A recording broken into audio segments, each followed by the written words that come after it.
Hi guys, it's Chris back in the cider shed with some more cider, and it is a cider today, and it's another one from Monnow Valley. We've had a lot to try. Got another one after this still to go, I think. The Frederick, the next one, which is a dry cider. Never had Frederick before. Never said that before either. But today, it is another dry cider, but it's a blend of two different varietals. There's a bottle, Monnow Valley, and on the back it says dry cider, 6.5%, Browns and Cherry Norman, bottle conditioned whole juice, October 2019. So yeah, Browns and Cherry Norman. So Cherry Norman, completely new varietal to me. Looked it up. Apparently it's you can use it for cooking. No, actually, I think it's a bit sweeter one than Cherry Norman actually, based on what I could read. There's very little information online about it. So soft, sweet flesh was one of the things I read. Browns, better known. I've had lots of Browns before. Basically, mainly in blends actually. Bit of a sharper varietal, I think.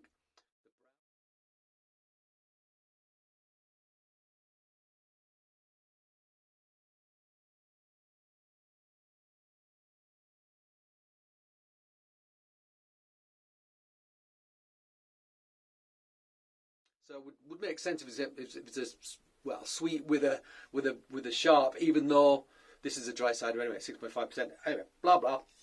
Quite a nice colour this though. That's got almost like a reddish. Makes a power suggestion because it's got the word cherry on it, but there's like a pinkish hue to it. I feel. Let's open it up. Check it out. Right. Is it going to be still? Yeah, I think this one's going to be still as well. So I think I need to leave the others for quite a long time. I don't mind it still. I just think if it's meant to be sparkling, I like to have it sparkling. You know, you can hear a few bubbles in there. But again, I think it's one that probably needs to be left a bit. I might have another bottle of this. I'm not sure. I'll have a look. So, colour. So I went straight in with the nose there. It actually smells great. Colour. So it's got a, yeah, amberish. Nice amberish, maybe hint of pinkish amberish. Sort of, yeah, more amber than gold for sure. Not super dark though. Unfiltered, however. Nice looking thing.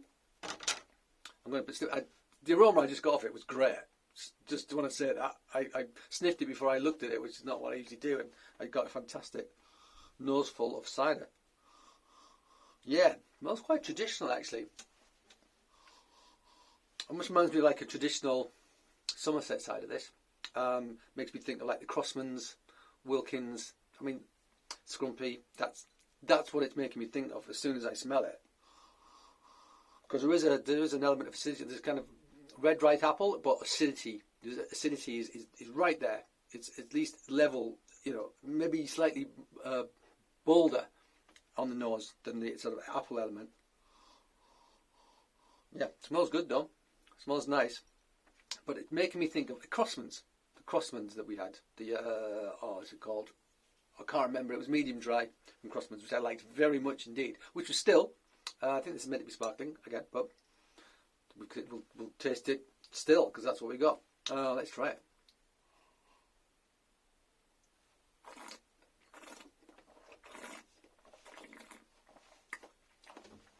Yeah. So this is fully dry. Solid tannins on the teeth. Really are. Good. Squeakiness, astringency, soft tannins. And the acidity is there. It's bold. It is a bold acidity.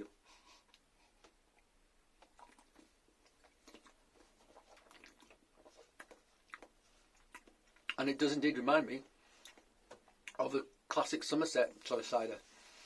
Like the Wilkins, like I said, like Customs, you know, the ones aged in huge food, like the wooden barrels, come straight out of the barrel.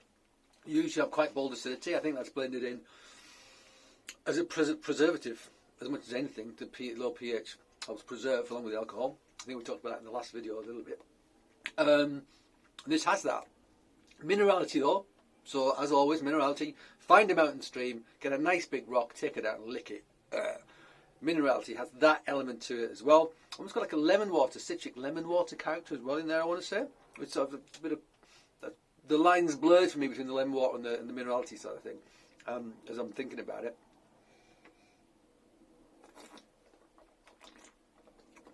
There is the beginnings of sparkle in there, but sometimes with high acidity you'll get a bit of that spritziness away from the carbonic acid that's dissolved in the actual in the liquid.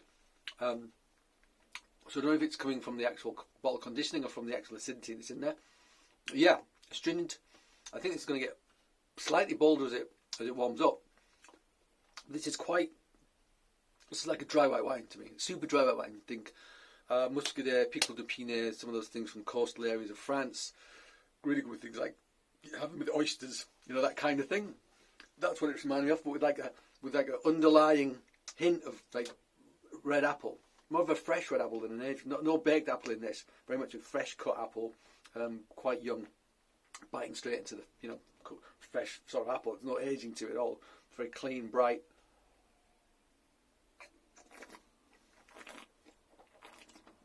Yeah, but there is more of a sparkle. It's definitely developing. Nowhere near as sparkling as it should be, but it's definitely there. It's definitely there.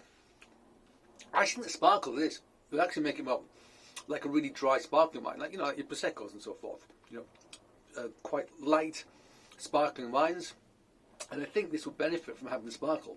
You know, that foaminess in the mouth would just add another element to it. It's no way bad. It's actually cold. I think it's going to get more interesting as it's warmer, but it's not as viscous as some of the other things I had. Bearing in mind that the really viscous bottles I've opened from Monnow Valley so far have actually been the Perrys. Like the Oldfield Perry was really thick on the tongue. I think there's another one as well. Red Longdon, was it? That was quite viscous as well on the tongue. So there's like real thickness to them. Whereas the ciders, well, this cider in particular, has kind of got lighter in many ways, in many areas. Cool. All right. So we're learning stuff as we go along, and this is quite different to the other things I've had from Monnow Valley. So Kevin's doing quite a few different things, which is quite nice to have a broad palette. Right. Cool. Short one today. I'm in the shed. It's flipping freezing, and the weather, it's still raining. Hasn't stopped. It's been biblical, the bloody rain. Hasn't stopped all day. So yeah, barely left the house. When I did leave the house, I got soaked. So I'm going to get out of this shed, go back inside, get warm again. All right, guys. Thank you for joining me.